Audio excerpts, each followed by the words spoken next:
Táime in Tipperary Hill in Syracuse faoi láthair agus táime an seo mar caithfí mé runneart aonta speisialta a Gaeilge. Feicim míad anois Soilse Tráchta. Cad é tá speisialta faoi Soilse Tráchta?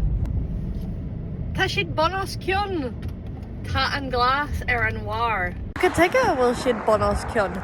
Well, nuair a ddírí an ceantar níos mó, chuir siad solas tráchta an, agus dar nói bhí an dath dearg ar an mhar agus an dath glas ag an bhain, agus ní raibh muintir na háite sásta lei sin. Bhí go leor éireannach in sa cheantar agus tá go fóil, agus ní raibh siad sásta go raibh dath sásanna ar an mhar agus dath na héireann ag an bhain. Mar sin na thosaigh siad ag caithfú clotha ag na soilse. Agus buchas le dia dathraigh siad na soilse. Tipperary Hill, 100,000 fáilte.